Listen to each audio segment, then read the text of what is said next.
गंबट खां अफ़सोसनाक ख़बर माकिरियूं। गंबट में वन वेलिंग दौरान बाअसर नौजवान जी मोटरसाइकिल जे टक्कर में निगरी फ़ौत थी वई आहे।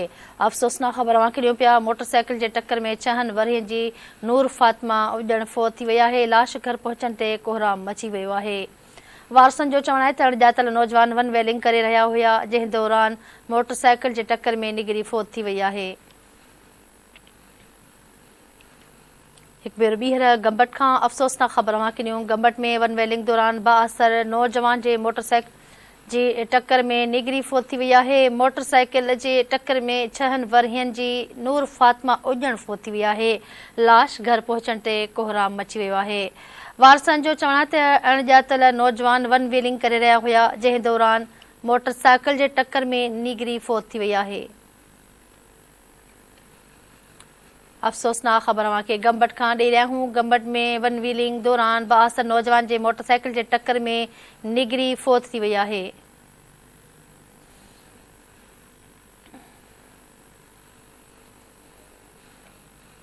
गंबट खां अंतर्ती TV news reporter Mumtaz Memon line ते मौजूद आहे। जी मुमताज़, आगाह कजो, कहिड़ा तफ़सील आहिनि?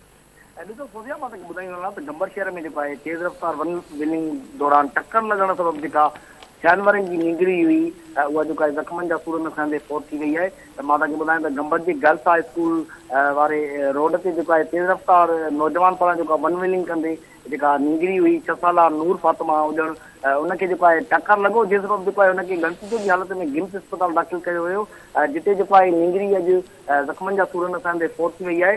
हुन सिलसिले में वारसनि जो चवणु आहे त जेके ओबाश नौजवान छोकिरा आहिनि उहे वन व्हीलिंग कनि था, जंहिं सबबि जेके अहिड़ा हादसा जेके आहिनि उहे रोज़ जो मामूल बणियल आहिनि।